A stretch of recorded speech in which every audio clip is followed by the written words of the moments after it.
dog. It's about me.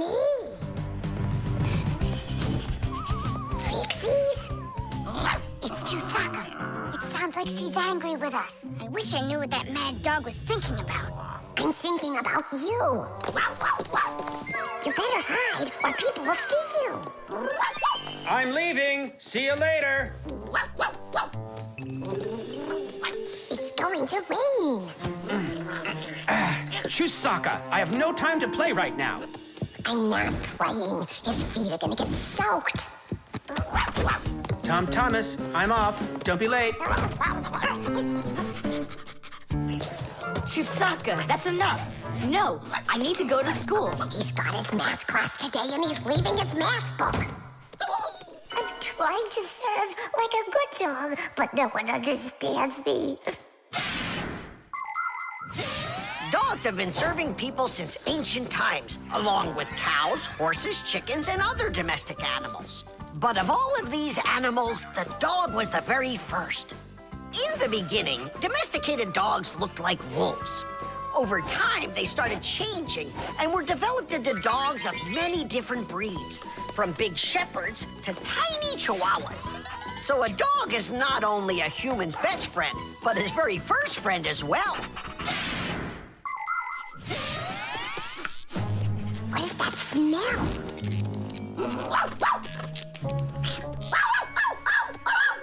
Simka, come on out. I see you.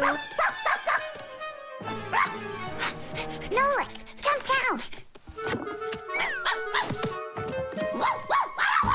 Oh no, we're trapped in here. Alert, something's burning over there. Why won't they listen? I think she's going to eat us. Together with the box.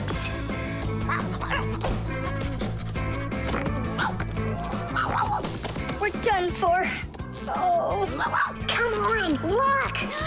The outlet is sparking. Oh no, something must have broken in there. Are we going to fix it? Kids should never touch outlets, and you know it too. It's forbidden. Then how do we fix it? Go find Papoose, and I'll stay here and wait for you. But where's Papoose? I know where he is.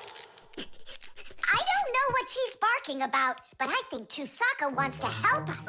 Then come on, Chewsocka, help us. Woo!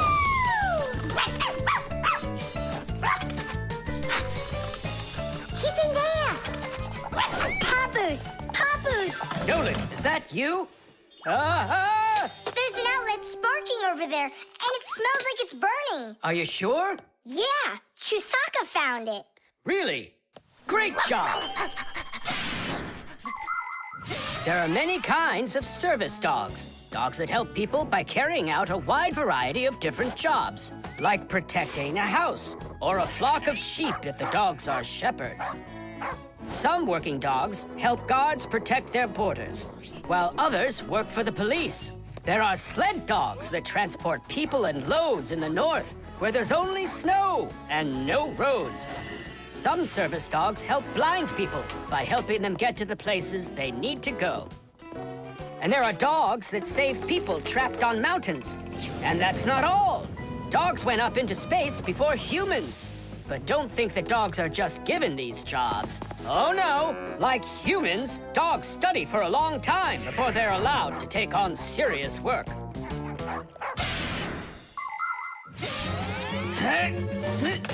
Ah, that's all. There won't be a fire, not today. Hooray! Well done, Chewsocka. You're a real service dog, no doubt about it. Yeah, I'm working. I'm a real service dog. Chewsocka, go away. I've had enough of you already today. Don't say that, because this working dog just saved your house from burning down. What do you mean? She smelled smoke coming from the outlet. It could be that Chewsocka means well and wants to do the right thing, but nobody understands her. That's a bit hard to believe. Then what's this book? Oh, my math book. That's where I left it. Remember how Chewsocka wanted to make you take it to school this morning? You're right. Atta girl, Chewsocka. Well done. Achoo. What a rain. My feet got wet to the bone. But this morning, Chewsocka tried to get you to wear a different pair of shoes. That's something. I should listen more closely to this smart little dog of ours. Finally, they understand me. The bee.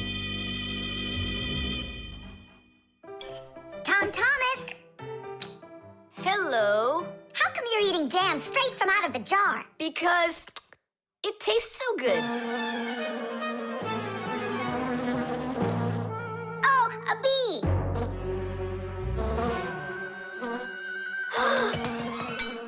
Shoo, get out of here. Leave it alone. It's just a plain old bee. Well, I was bitten by one of those plain old bees once. Tom Thomas, don't do it! Go away, you pest. Flies are pests. Bees are very helpful and useful. How can a bee ever help us out? Bees are hard workers. They are constantly collecting nectar from flowers. Flying from flower to flower, bees transport pollen on their bellies. Thanks to this process of pollination, flowers produce fruit and seeds. In other words, bees help plants reproduce. The bees use the nectar they collect to make that delicious sweet honey loved by kids of all ages. And bee honey is not only delicious, it's also nutritious. So I'm still afraid of it. What if it bites me? Bees don't bite, by the way. They sting ya. Ah! Ah!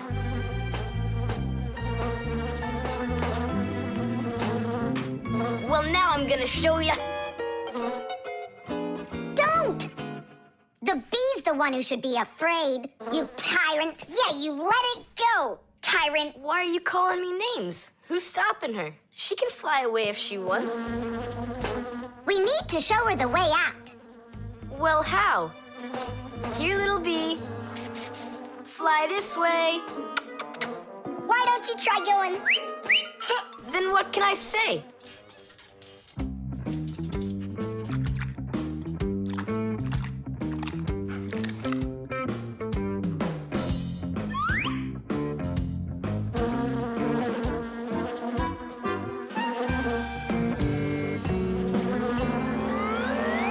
Chewsocka, don't move. It'll sting you. It doesn't want to sting. Both of you like to eat sweets. You like eating jam, and so does the bee. Why don't you carry Chewsocka to the window? Go on, fly. No, that's not gonna work. You need to go and get more jam. Here, little bee. Yum, yum. Go on and fly. You're free. Let her eat first. Don't be greedy. I'm not being greedy. If she eats, she can make honey out of your jam.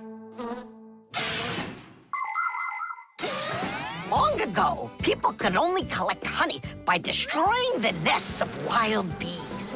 And that went on until someone came up with the idea of taming those insects. They started by leaving enough honey for the bees to survive through the winter.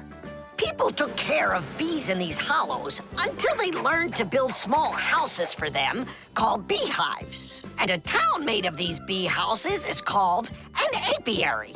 Bees live and work together in the beehives making honey, while beekeepers take care of the bees and collect the honey.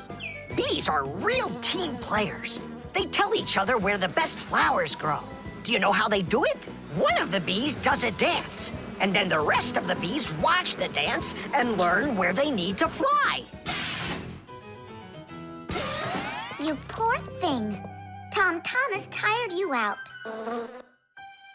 I told you there's nothing to be afraid of. You see? She's just so nice and kind. I'm not afraid of her. She wouldn't let me eat my jam, that's all. Well, now it's time for you to fly away. Whoa! She's playing rough here. I want to try. Nolik. You're too little. You'll have to grow to do this job. Whoa, whoa, whoa. Calm down now. Now let's fly. Hey, Simka, the window's back there. I can see that without you. So how can I get you to turn around?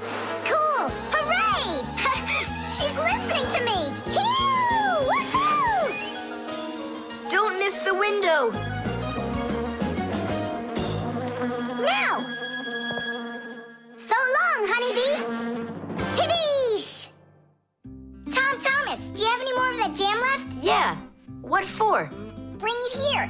We'll get more bees to fly in. How come? What do you mean, how come? Because it's my turn for a bee ride. The key card. Whoopa! Well, Professor Eugenius, your kennel's back in action. Tidish! Ah, why, thank you. I've been longing for a cup of tea. Yes. There's no tea left in here. Then I'll go ask Lisa if she has some. Look! Professor Eugenius! You forgot the key! The key! Don't close the door! Simka, you must be joking. That's a key. This is nothing but a plastic card. But it is a key. A special kind. It's called a key card. To open up a combination lock, you need to enter a code in the correct order. That means if you can't remember the code, you can't open the lock. But if the lock uses a key card, there isn't any code to memorize because the code is held inside the card's memory, and the lock can read the code from the card. Of course, key cards don't work with any lock. They have to be smart locks that are able to read electronic codes. When the smart lock reads the correct code, it opens right up.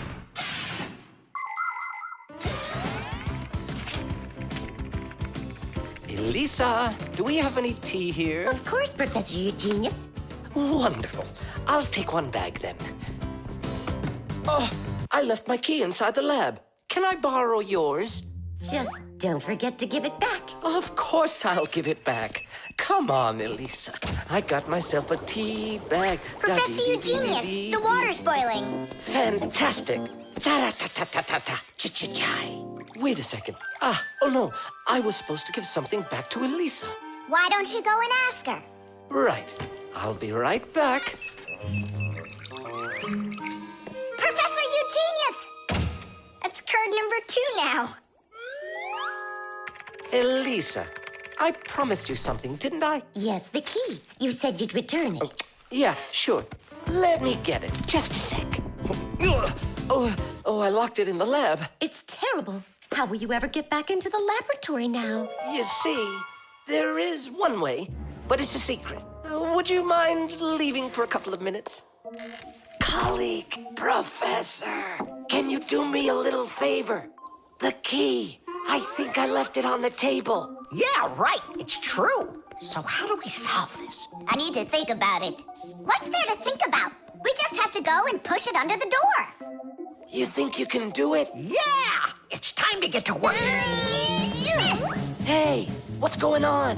Oh, were you just calling for me? Yeah, no, Lisa, not for you. It's so heavy. Do you know where Digit ran off to? Ow! Ugh. Digit's off somewhere thinking. He's always doing that when it's time to work. Ugh. Hard to port. Hard to starboard. Way to go, Nolik.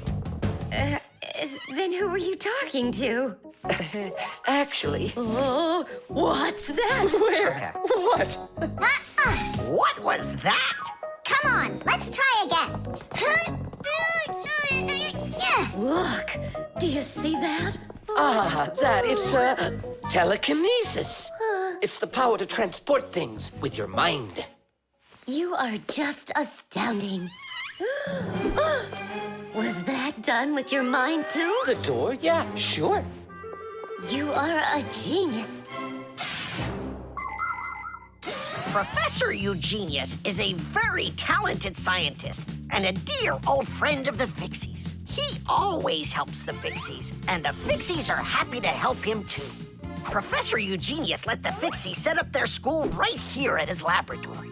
It's hard to imagine a better place for a Fixie school. People from all over the city bring all sorts of things to the laboratory to be tested, from computers, phones, and furniture to food and toys. Professor Eugenius uses his expertise to check the quality of all these different things.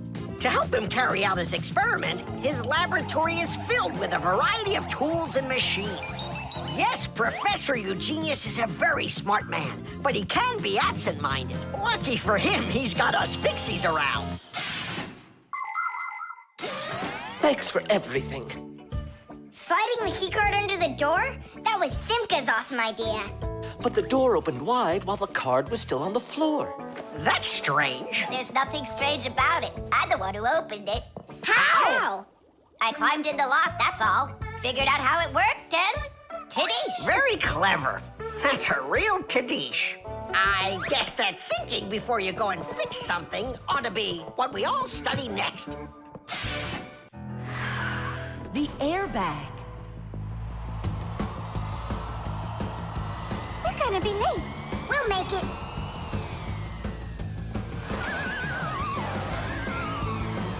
Whoa! Oh, wow. Hey, slow down there. I'm a super duper racer.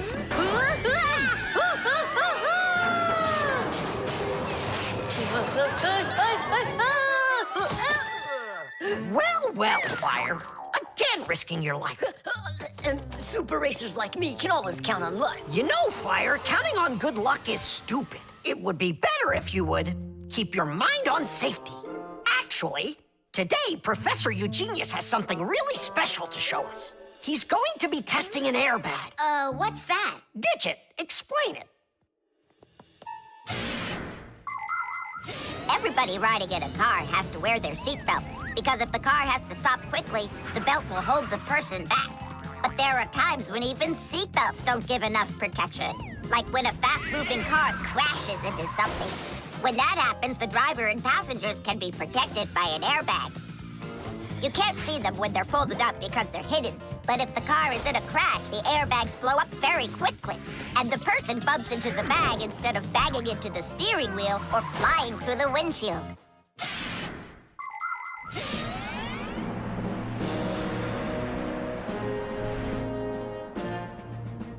Here I come. And once again, when something dangerous must be tested, Professor Eugenius tests it on himself. But Grandpoos, aren't you scared that it won't blow up with air? Don't worry about the air. A 3 and a 2 and a 1.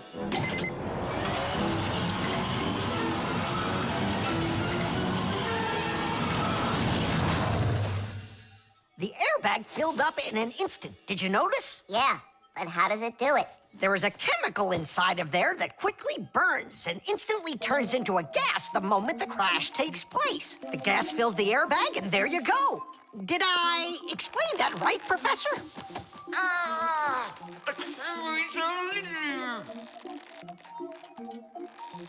We've got to get him out. Stop! We'd better call for help.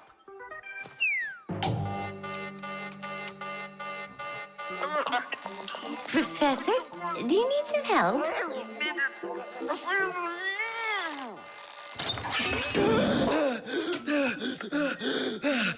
Thank you, Elisa.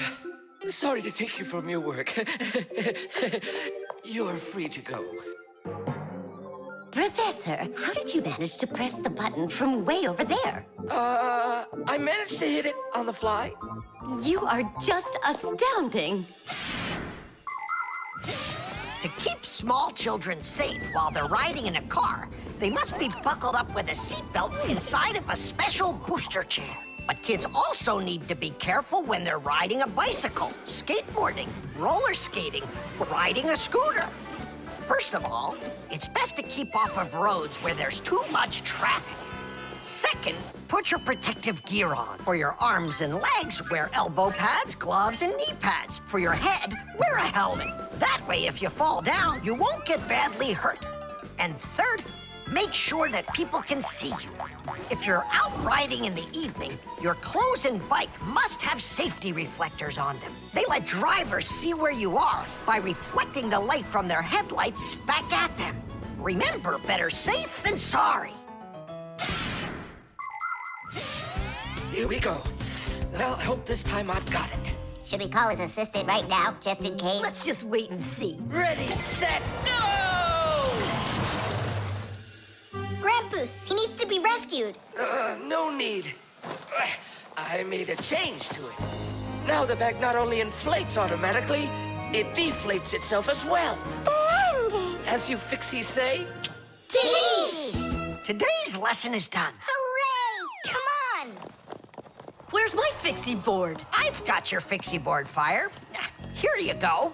I just went and equipped it with an airbag. Really? Ha! How come? You know I'm a super racer. See? Woohoo! And that's why I installed it. Super racers don't need airbags. We never, ever.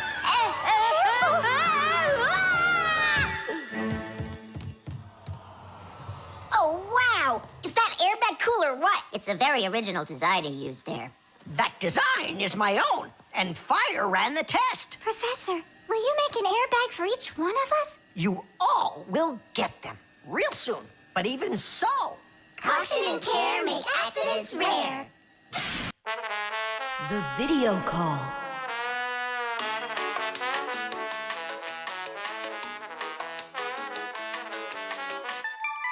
Turn on the camera right away. It's me, Simka.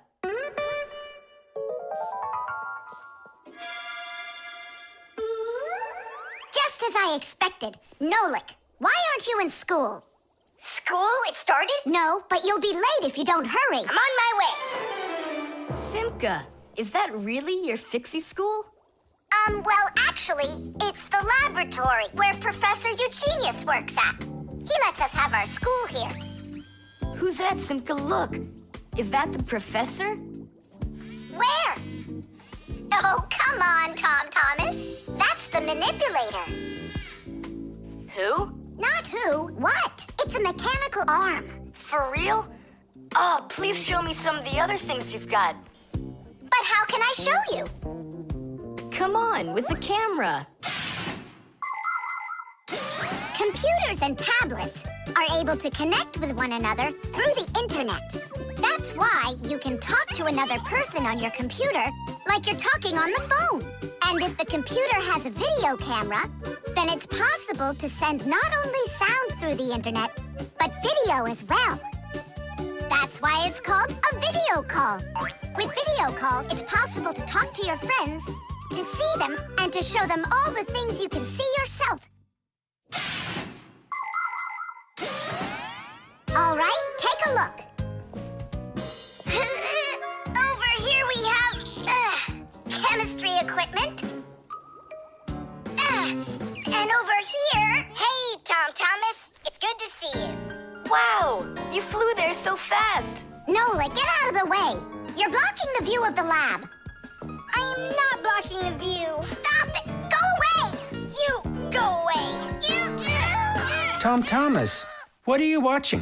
Is it time to turn into screws? Too late. He already spotted us. It's just a cartoon about these funny little guys. Can I watch with you?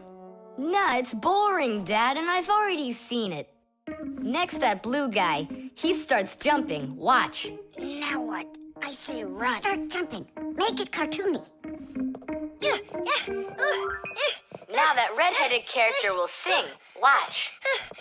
La la la la la la la la la la.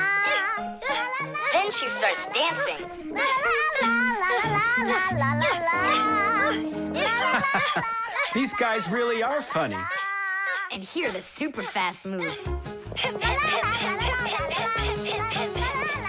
That was funny. I gotta get going. That's all. You can rest. My dad went out. I'll get you, Tom Thomas. what are you doing over there, huh? Watching a movie. But why on my computer? Sorry, Professor. Yeah, will you forgive us? So how is it any good? Uh-huh. It's a super funny one. Really? Yeah. You see that boy there? He's gonna start waving his arms around like a maniac. He also crows like a chicken. Cock-a-doodle-doo! And now the boy's gonna go in and chew paper.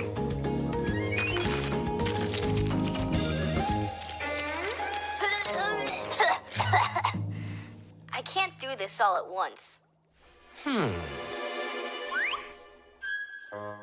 A movie. That's what we're watching here, right?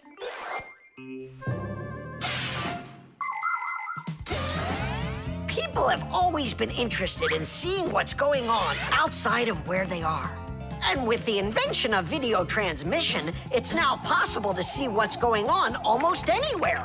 Now, without leaving your home, you can see what's happening on another street or even in some far corner of the world. With the help of video calls, doctors can help their colleagues perform complicated surgeries.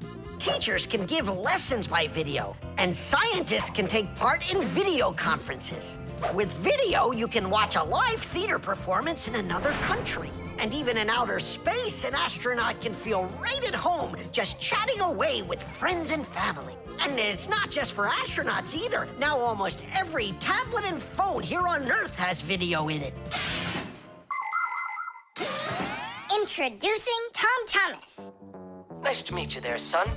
And I'm Professor Eugenius, so I guess you're also a friend of the Fixies. Yeah, only it's a secret. My friend, that's a secret the two of us share. And you know, keeping secrets is what friends do. Davy! Chess. How about that? Then I'll play my pawn. And I'll play my pawn.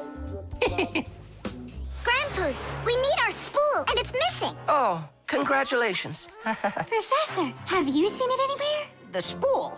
I haven't seen it. We're playing chess, can't you see?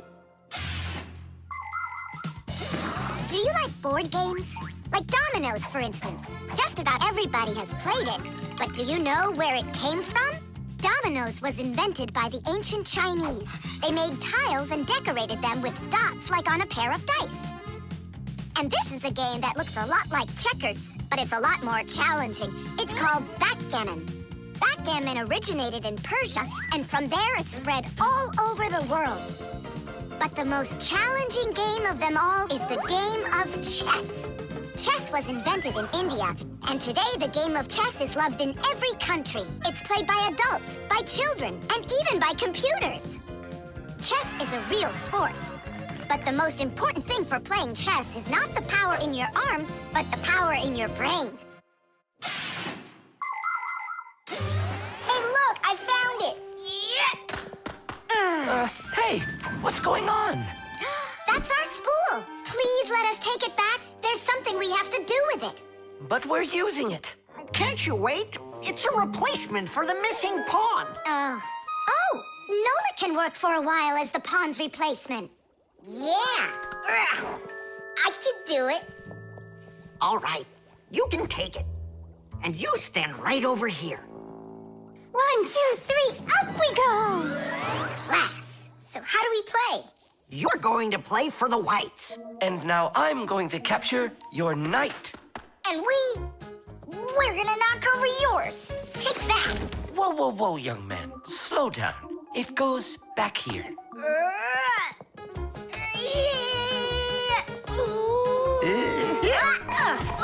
Nolik, get back to your square. What for? Pawns don't move like that. And how do they move?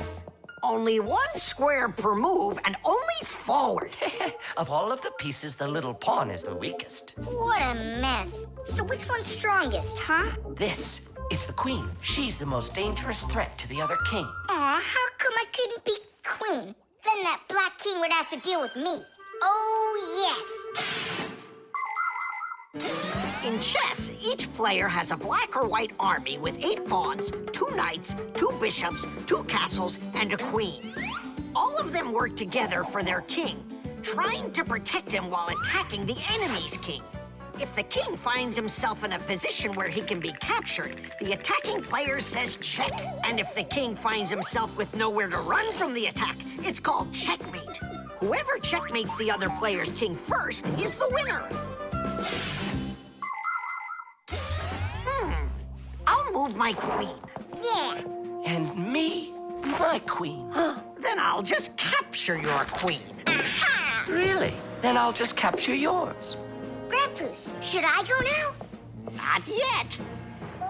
So, do you feel like surrendering? Ha! You're kidding. Do you? Nolik, forward, Hooray! We'll step aside.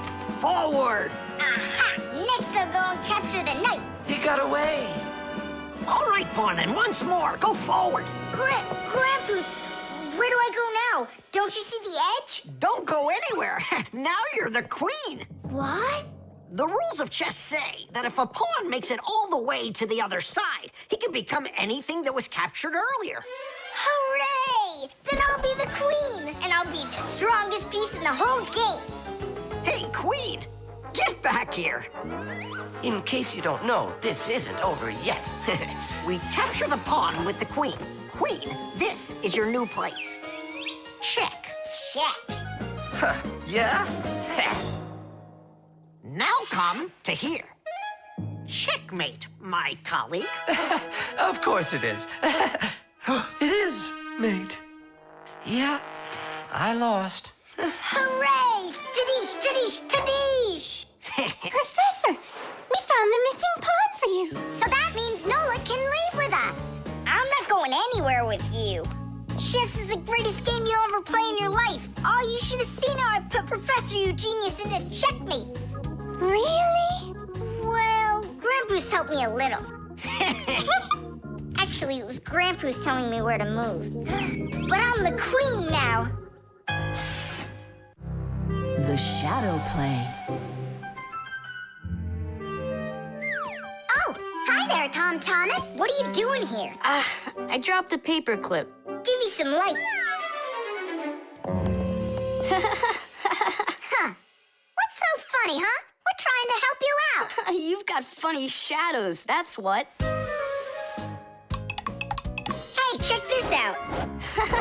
It's an eagle. And Simka is a goose. She looks more like a moose. I do, huh? All right, and take that. You're like real actors performing in a show. Uh-huh. Actors playing a theater, you know. And we're just under a bed. And so what? How about we make our very own theater? A theater with shadows. Class! Tom Thomas, we need a piece of paper, a huge sheet. It's really quite easy to make your own shadow theater. You can make the screen out of a white sheet or a big piece of paper. Next, make sure the room is dark and shine a desk lamp at the screen. Now, to make the shadows, just put yourself or a cardboard cutout between the lamp and the screen. Your shadow or the shadow of your puppets will come to life.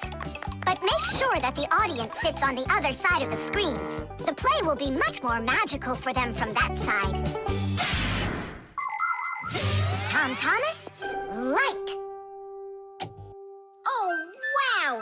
Simka, you look totally like the real Red Riding Hood. Hello, dear granddaughter. Hello, dear grandmother. Grandmother, what very big eyes you've got. The better to see you with, my dear. Nolik, come on, we're rehearsing. The wolf's voice is funny. Grandmother, I never noticed what very big teeth you've got. They're so much better to eat you with, my dear. Yum, yum, yum, yum. Let them out, wolf, or I'll get them out myself. Ha ha! You'll stop me with that little stick? Hey, that's not in the fairy tale. But in the fairy tale, it's a normal hunter. And what do you think I am? Look for yourself. You're way too small to be the hunter. Fine, then go to your play without me. Well, I guess I'll have to make the hunter out of paper then. That's all. Take a break. I'm really thirsty. She was so salty, that grandma. Nolik, don't be upset. The wolf is huge and I'm so little. Then let's make you bigger. You see? Now you're bigger. Yeah, you're right. And if we go back here, then I'm even bigger. Now you know. If you go back here near the lamp, your shadow will get bigger on the screen. Class! There are just so many different kinds of theaters in the world. In the dramatic theater, the actors speak the lines of the playwright. At the opera, the actors don't speak their lines. They sing them, accompanied by an orchestra. And here at the ballet, the performers don't speak or sing their parts. Here, the story is told with dance. There are also theaters where the performers are animals. In an animal theater, you can watch performances by cats and dogs, or goats and pigeons, or even bears and seals. There are also theaters where the stories are told by puppets. To tell the truth, the puppets are brought to life with the help of people. Yes, there are so many different kinds of theater. My favorite is the Shadow Theater. I think it's the most beautiful and mysterious theater of them all. Hello, dear grandmother. Grandmother, what very big eyes you've got. The better to see you with, my dear. And grandmother, what great big sharp teeth you've got. Oh, the better to eat you up with, my dear. Ooh, just wait. Aha, Wolf, I've got you. The hunter looks so strong. You're a hunter? Then where's your gun? Why do I need a gun? You're so tiny I could use a fly swatter. But I'd rather do it like this. Like what? With my bare hands. Way to go! Hooray!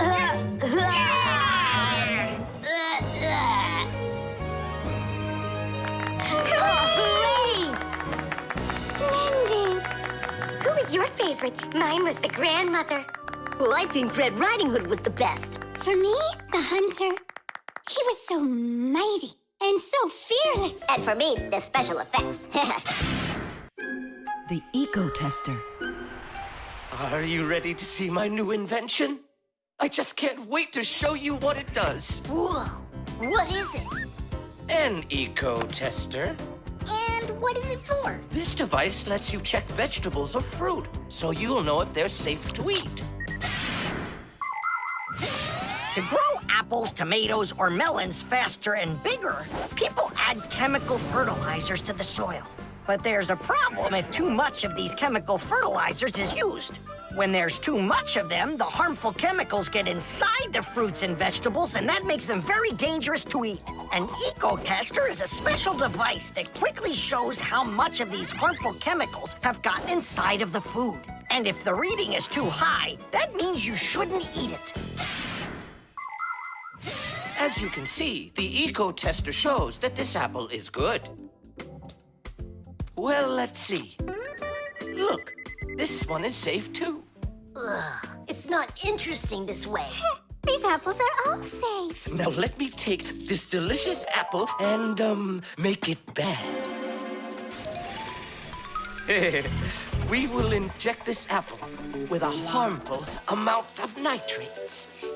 How come? What do you mean, how come? So we can see how the eco-tester works.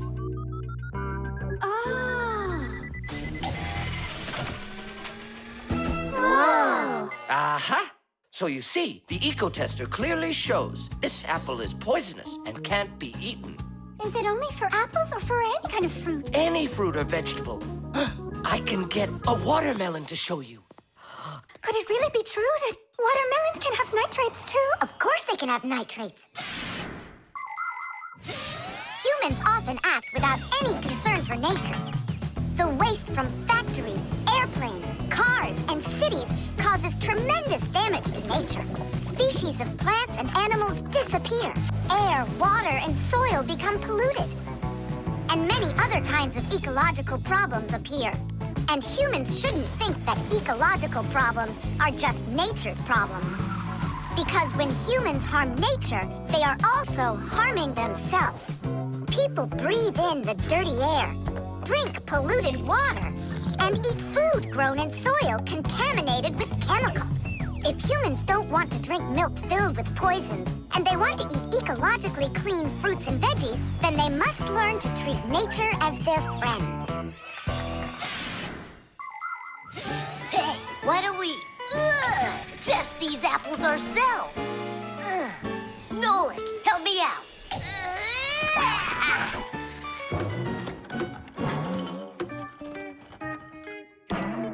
Oh, it rolled away. I don't care. That apple's poisoned with nitrates. Oh, apples.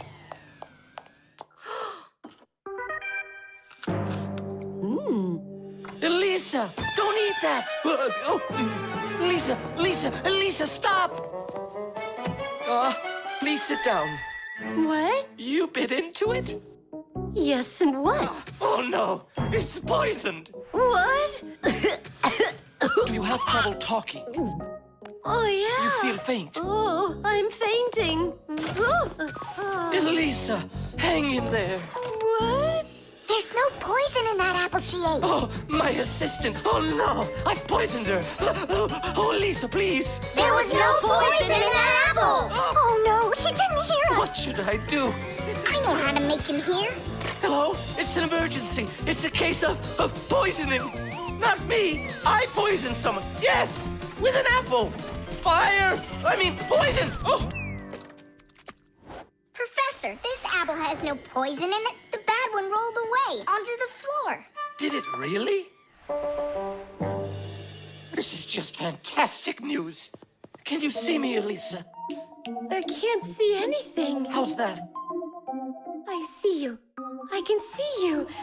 I can see again. I have great news. There's no poison at all in this apple. Are you sure? It's perfectly fine. Here, take a look. The eco-tester shows that there are no harmful chemicals inside. It's wonderful news. This is one excellent apple. And nutritious. This appliance of yours is simply wonderful. Now she'll say he's a genius. Professor, you are a genius. Thank you for saving my life. Oh, it was nothing.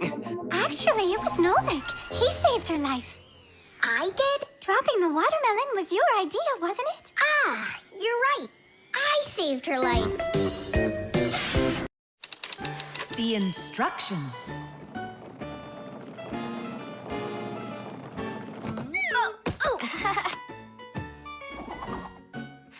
It doesn't work. Try putting it in the other way. Did you read the instructions? Why would I? Instructions are for dummies. Yeah, instructions are for dummies. All right. Oh, what's going on? Whoa! My battery! Instructions teach us how to do things right. Instructions for a piece of furniture explain how to put it together. With the instructions for a television, we can adjust the picture and sound the way we like them. Printed on a box of oatmeal are the instructions for how to cook it. The instructions for medicines tell us what the medicine is for and how to safely use it. So always read the instructions if you want to do things right and avoid a lot of problems. I found it. Here it is. Here you go, Tom Thomas. Whoa. We got you a new chair, but it has to be assembled, and I'm afraid it'll be a little bit difficult for you. No, it won't. Don't worry, Dad. I'll do it. Finish before dinner, and we'll get ice cream tonight. A creamsicle. 2, okay? First, assemble the chair. Tom Thomas, can I help you put the chair together? Come on. Hey, first you two need to read the instructions. Ah, Simka, stop being such a bore. What, like I haven't seen a chair? Or like I haven't seen a chair?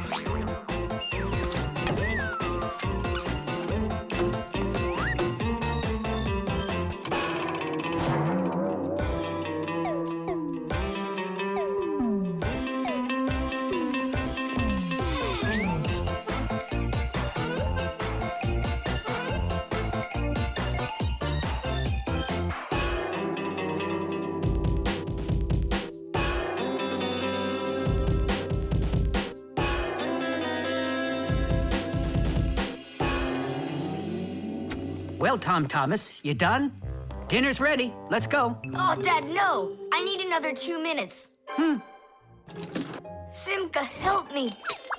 How? What does it say I have to do in the instructions? Ah, I thought you could do it without him. All right, I'll help you. Let's see. Take this part over here and that one over there. Nolik, get a screw. No, the longer one. It's over there. The very first stools and benches appear as far back as ancient Egypt. The pharaoh's stool was special because it had a back. It is thought that the pharaoh's stool was actually the first chair. For a long time, a chair was considered a luxury. Rich noblemen would bring their own chairs to parties. And the more important the man, the higher the back of his chair. It wasn't until the 19th century that chairs became part of every house. Today, there are just so many different kinds of chairs. There are wooden chairs, plastic chairs, metal chairs, chairs with legs, chairs with wheels, folding chairs, baby chairs, just all sorts of chairs. Well, how could people sit down at the table with no chairs? Ooh, I think we'll make it. Screw it in, quickly. Nolik, we need one more screw. But there aren't any. There is, you gotta find it. I already looked everywhere. Tom Thomas, time's up. Nolik, you have to help. How? Just for a minute, that's all. Turn into a screw. If it's only a minute, I'll do it for you.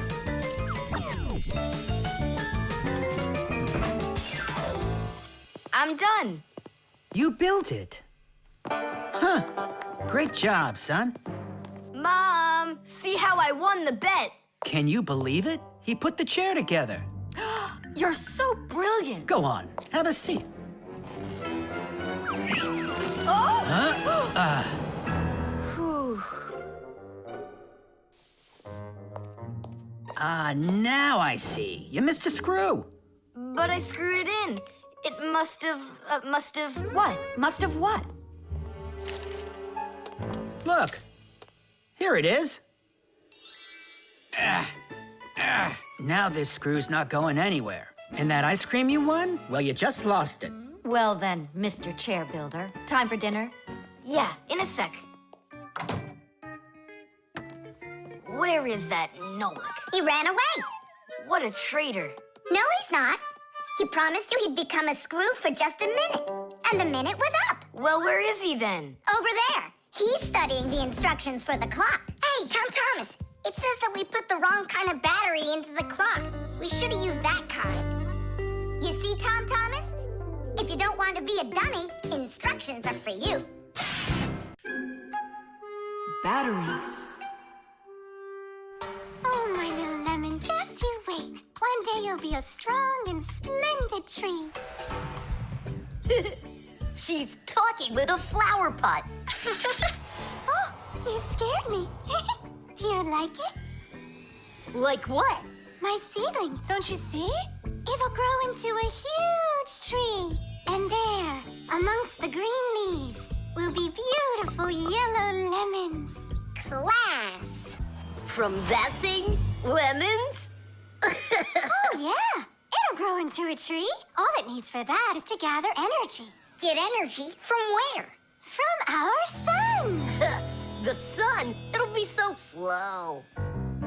Oh, batteries would be faster than the sun.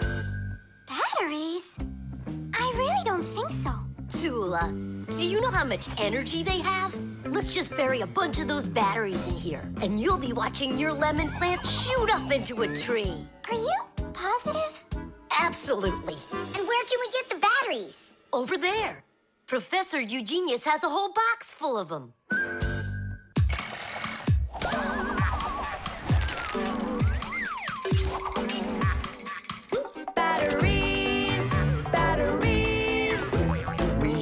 Every day I need them by the ton. Batteries, batteries. They give power to appliances so they can run. Batteries, batteries, batteries, batteries, batteries, batteries, batteries. That does it. We'll be seeing the first lemons before the week's over. The first battery in the world was made in Italy more than 200 years ago.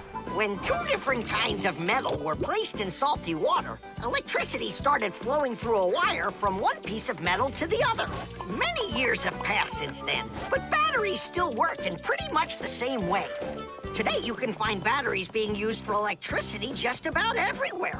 Tiny batteries are used inside of wristwatches, while big batteries can power cars and even ships. With new batteries being produced by the millions, we have to think, how should we get rid of the old ones? You can't just throw away batteries because they'll poison our soil and water. The best way to dispose of batteries is to take them to a special collection station that sends them to factories for recycling. Yes. It's a terrible idea to bury batteries. You can kill any plants that are growing there.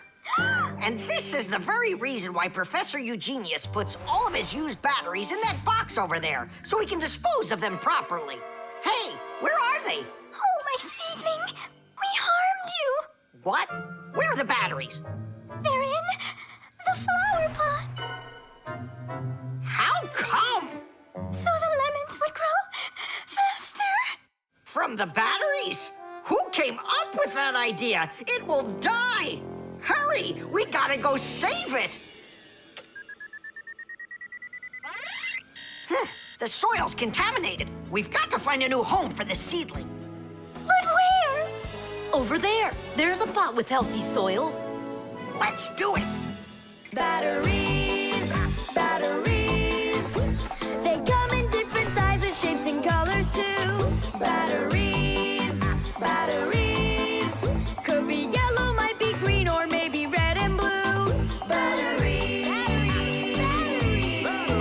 batteries, batteries, batteries,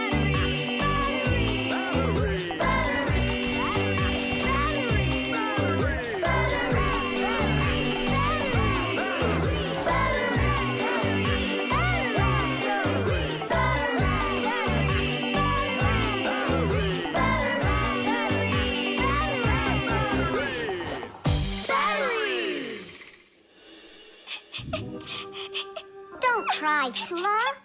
The seedling will be perfectly fine. It will grow big and strong with branches full of beautiful lemons and oranges. And watermelons. It's a lemon tree fire. Will you ever stop going too far, like with the batteries? Well, anyhow, batteries are cool, right? Look how many appliances can't work without them. You're right. Appliances can't work. Look, the seedling's coming back to life. It really is. Tula, tell us, isn't it splendid? Splendid. The gramophone. And that's a photograph of my mom when she was little. She sure looked happy, didn't she? Because parents were all happy when they were children. But then they grow up and start getting all gloomy and as boring as can be. Oh, what's this, do you know? A song about a screw? It's total nonsense. Nonsense. It's about a screw, which means it's practically about Fixies. Why don't we listen to it and find out? If it's good, we can all dance together. How do you listen to this thing? Like this? Why don't we try to use the player? We won't fit in there. Look, right here it says gramophone record. See? So we need to find a gramophone player. Find what? Let's go to Grandpa's. Grandpa's, we found a song about a screw we want to hear. We're looking for a player for a gramophone record. Ah, I understand. What you need is a gramophone. A gramophone is an old appliance that was made for playing back sound that was recorded onto records. If you want to turn on a gramophone, you need to turn the handle to wind up its spring. The spring makes the record spin. Then, a needle is placed on top of the record, and as it moves through the groove on the record, it shakes a little, which makes a diaphragm, a sort of mini drum skin, start to vibrate. The big horn of the gramophone then makes the sound louder, and we hear a voice or music. The most amazing thing is that a gramophone doesn't have an electric motor or any electronics. That's right. You don't need electricity for a gramophone to play back the sound that's recorded on a record. That's because a gramophone is an entirely mechanical wonder. If you want to know, there is a gramophone in the office of Tom Thomas's dad. It's on the desk. Great, let's go. Thanks would be nice.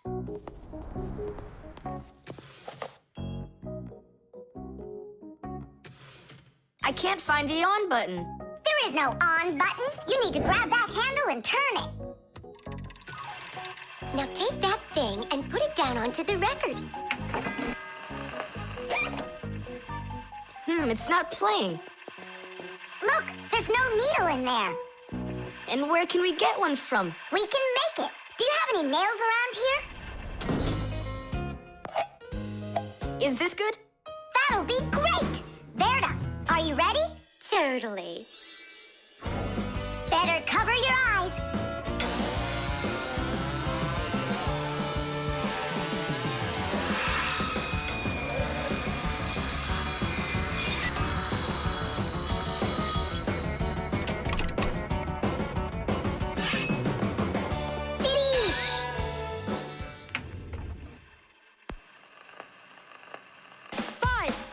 It's working, listen. A little screw went for a run, and now without this little part, everything just falls apart. If you think a screw is nothing, take it out, but just beware. Everything will break without them, with no little screws in there.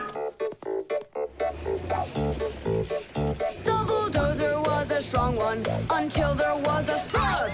And then the mighty giant fell straight into the mud. 5, 4, 3, 2, 1. A little screw went for a run. And now without this little part, everything just falls apart. If you think a screw is nothing, take it out, but just beware. Everything will break without them, with no little screws in there. If you think a screw is nothing, take it out, but just beware. Everything will break without them, with no little screws in there. Tom Thomas, what's that music playing? It's a gramophone record. Gramophone? I thought it was broken. We fixed this old... not we. I fixed this thing. Really?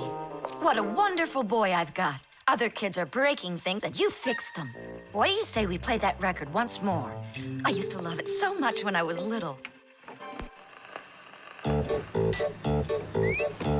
The mighty crane was working until there was a pop. And then the mighty giant gave out and lost its top.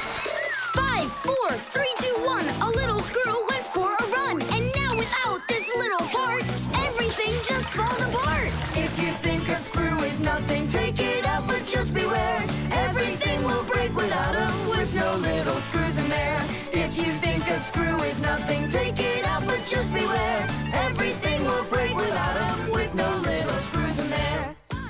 Tom Thomas's mom really dances super. Yeah, she knows how to have a good time, even though she's a grown-up. If you think a screw is... The laboratory.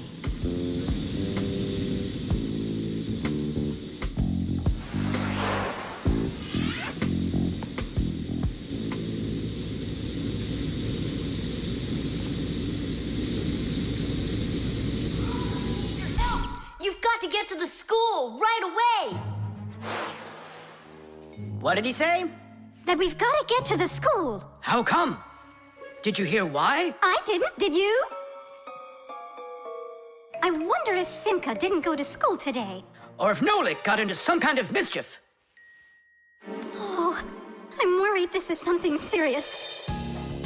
La la la la la la. And that's 5, 6. I like this hairstyle.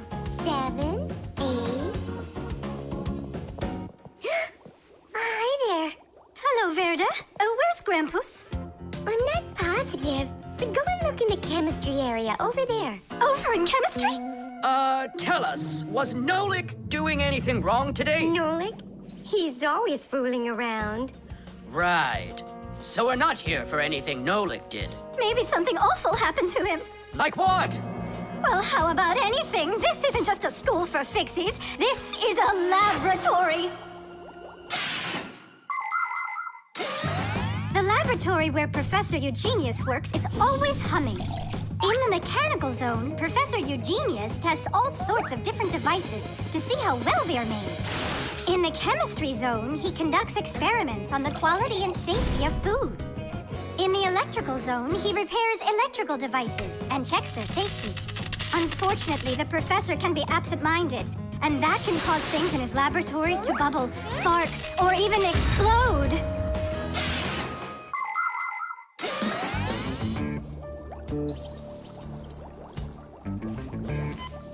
Marcia, there's nothing to worry about yet. But how can I not worry?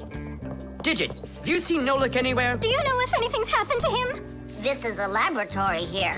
Who knows what could happen to anyone? Like what? What are you saying? Like that. I told you, things happen here. And where? Let's go, quickly! Marcia, no need to panic. Tula, it's so good you're here. We really need your help. What is going on? There! We! Grampus! What? Where? In the mechanical zone, there! And Simka and Nolik? There! They're all there! Oh, my children! Don't lose your head. Oh! Oh! Marcia is my wife and the mother of our children, Simka and Nolik. Marcia is a real beauty, a kind and gentle soul, and a wonderful homemaker. She is also a very responsible and extremely skilled Fixie. She is our family's expert in kitchen appliances and gadgets. Marcia works from morning till night, fixing and cleaning anything that is in need of her expert care, because she just loves when everything is clean and tidy. But most important for Marcia are her children. She takes loving care of Simka and Nolik and tries to protect them from harm. Marcia worries about them so much that sometimes her imagination gets carried away with what might have happened to them. Although our little Nolik can get himself into situations that even Marcia could never have dreamed of.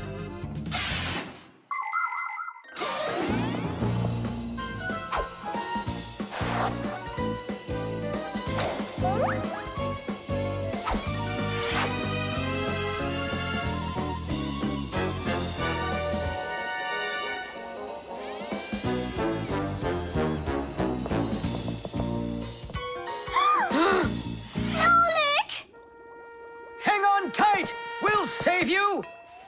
Hey! You're alive! What's going on? I don't need to be saved from anything. So it's Simka we need to save, not you? I don't need saving either. I'm fine. And what are you so worried about? Everyone's alive. Then why did you make us come here? I need you to help with a little accident we had. Nolik, was this your fault? Oh, no, it's not Nolik's fault. Quite the opposite. He was trying to help me fix it. Papoose, we need you to help us with one of the pieces that we couldn't get back in place. This one?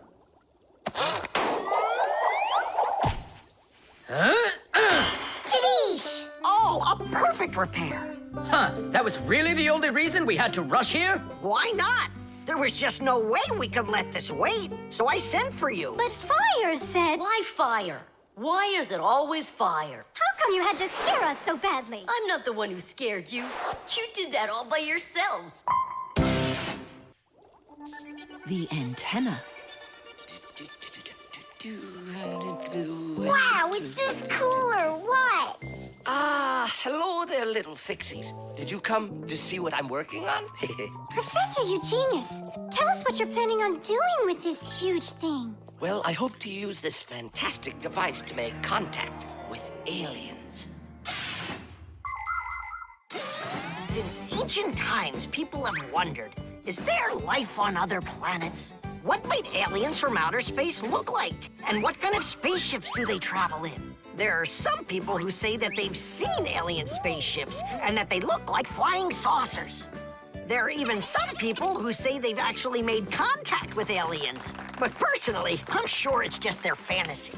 And science hasn't been able to prove any of these stories either. The one story that makes me laugh harder than all of the rest comes from a guy who claims that he saw aliens with his own eyes. Can you believe it?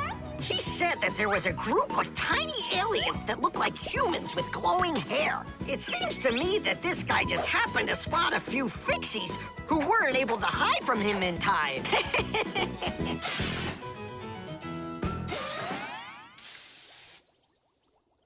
It's ready. If I could talk. And now what? If the aliens are out there flying by the Earth, they'll see this plate, get hungry, and come for food? Aliens don't need a plate like this, silly. When they've got plates that fly, flying saucers. You're both silly. This thing isn't a plate at all. It's an antenna. Antenna? Antennas help people receive radio signals. They come in all sorts of shapes and sizes, like this, or this, to pick up a signal that's very weak. powerful antennas that are shaped like large dishes work the best of all. When radio waves hit the dish, the waves all bounce off of it and gather together into one point. This makes the signal stronger and clearer. The most powerful dish antennas can even pick up signals from outer space.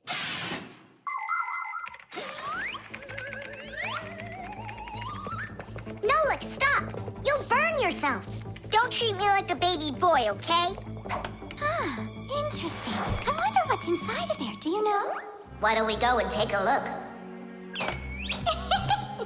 I was only trying to help him out. No need, Nolik. The soldering iron is way too hot, and I'm practically all done here. Ta-ta. Then let's start looking for those aliens in outer space.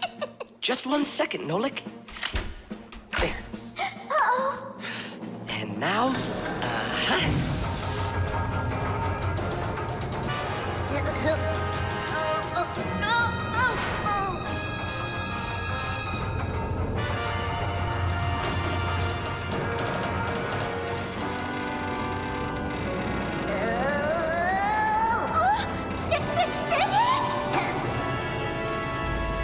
here we go.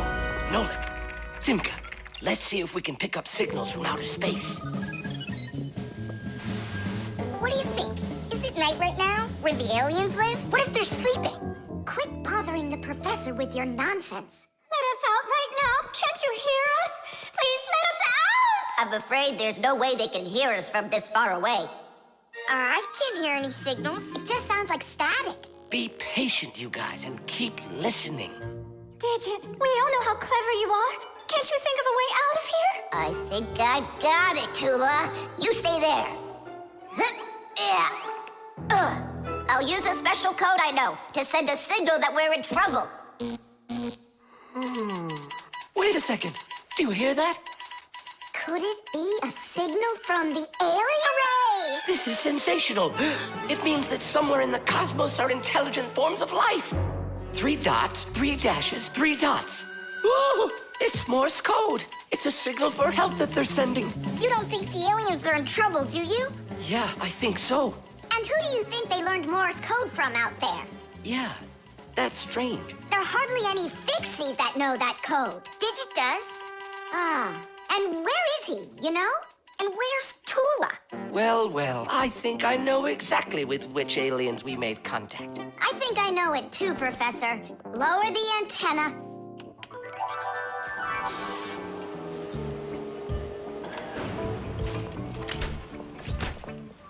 Greetings to you, oh extraterrestrial visitors. Hi there.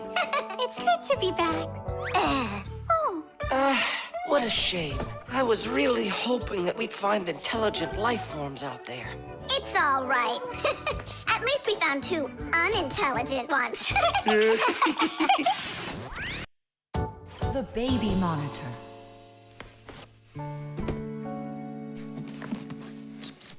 Oh, it's my old baby monitor. On. Check. Checking. 1, 2, 3. Checking. It's working. Why don't we give it to the Johnsons? They just had a baby the other day. This is mine, and I'm planning on using it. Aren't you a little too big for it? No, I'm not big at all. Well, I didn't realize that you're still a little boy. And a greedy one at that. They're never gonna notice this. Hey, Fixies, are you here? We're here now. Why did you call us? I gotta show you how I turned into a mind reader. I find that just a little hard to believe. Okay, then I'll show you. I'll leave you alone, and then you'll hide this button wherever you want. Then I'll come back and find it. You got it. So where's a good hiding place? Well, we gotta think of one. Right here, under the keyboard. Great! Go on, Nolik.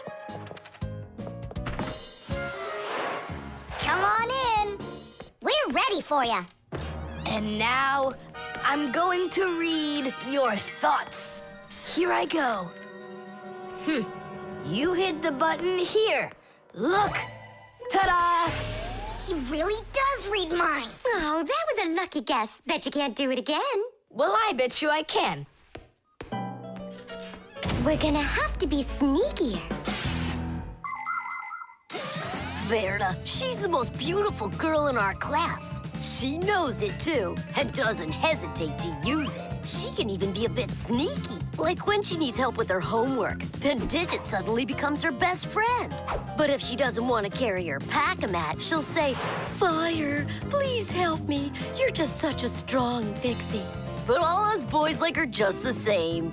Digit does, and Nolik does, and I guess I do too. Although, I really like Simka more. Or maybe Verda. Or both of them. I haven't decided yet. Verda can be difficult and even bossy sometimes. But one thing I know for sure, Verda's a good friend. A friend that'll always come help.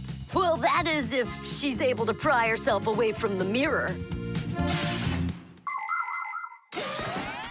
I think that we should throw it down into this pencil cup. But then we concentrate on another place. That is good, but it won't work, Fixies. Come on in.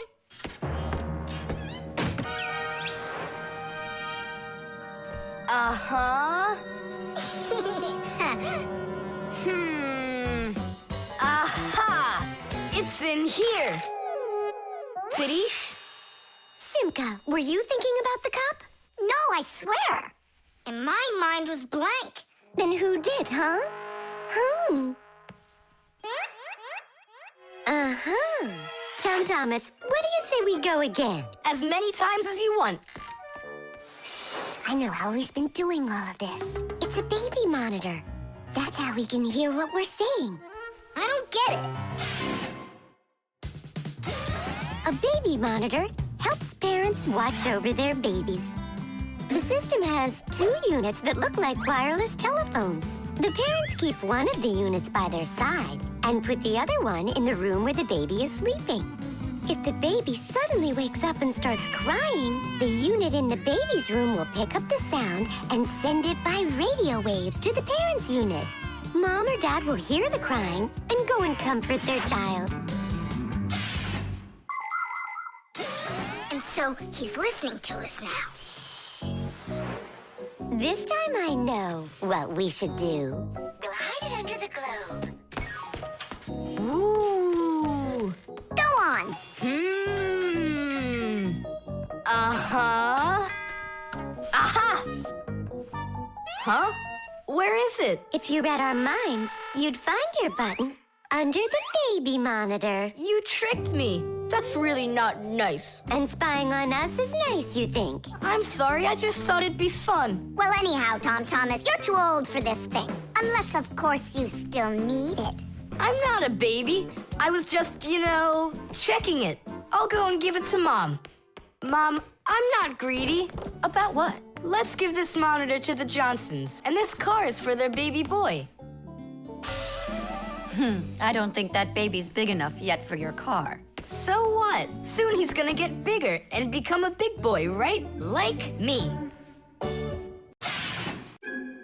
The tools. Hang on. There are these really cool things that I want to show you.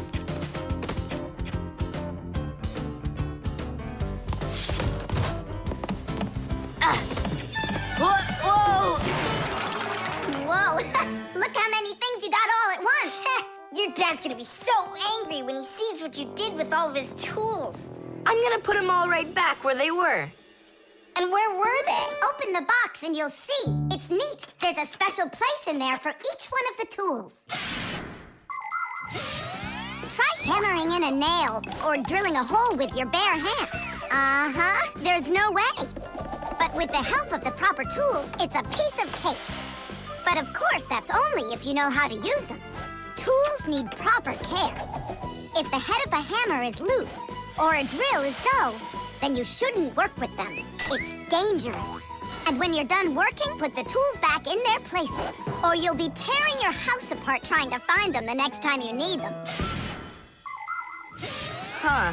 The pincers go here, and the wrench goes over there. This drill bit's too long for this spot. Let's see if it fits in this one. Huh. Any idea what this tool is for? For splitting wood or carving stone, that chisel's what you want to own. Wow, Simka, you're a real poet. Now try to answer this little poem. When you have a thing to measure, this round tool is quite a treasure. This tool, right? I know what it's called. It's a measuring tape. Let me measure you, Nolik. Wow, you've grown. You've almost reached 1 centimeter. Class! I also have a rhyming riddle for you. What bangs a nail into the wall to make sure pictures never fall? A hammer! I was first, and the hammer goes right here. And now I have one for you to guess. If you need to screw in screws, here's the tool that you should use. A screwdriver! I was first, again. You got it right. All right, Tom Thomas, we'd better hurry. We still have a lot of tools here to get sorted out. Humans, just like Fixies, use hundreds of different tools to do their work. Picking the right one depends on the task at hand. For instance, if you need to hammer in a nail, use a hammer. But you don't use a hammer for a screw. For that, there's a special tool called a screwdriver. A wrench is the tool for tightening nuts and bolts. A vise is used to hold a part in place, and a drill to drill a hole. If you need to cut a piece of wood, you should choose a saw. You could use a handsaw, for example, or a hacksaw. Different kinds of pliers can be used for snipping, gripping, or bending. If you need to smooth something down, you use a file. If you learn how to work with tools properly, you can build just about anything. Looks like we did it, just in time. Oh, and how about this? Do you know what kind of tool that is? I don't know. There's no place for it in here. Just throw it out. Come on. And what if my parents use it? Looks like we did something wrong here. My dad came home. Tom Thomas! I'm in here. Hi there. Reading. Way to go, son. Huh? Oh! I don't get it. Where is it? What? I put a piece of metal under the table leg so it wouldn't shake, but it disappeared. So that's where the tool's place is. Did you take it? What? I didn't. It must be somewhere under the table. And you look under the sofa. All right.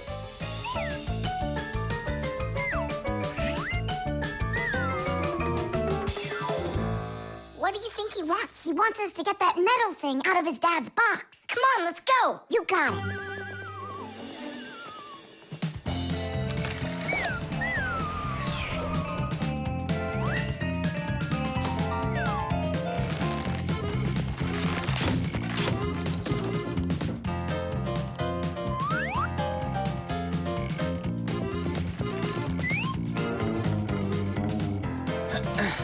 Any luck? Uh-uh. Me neither.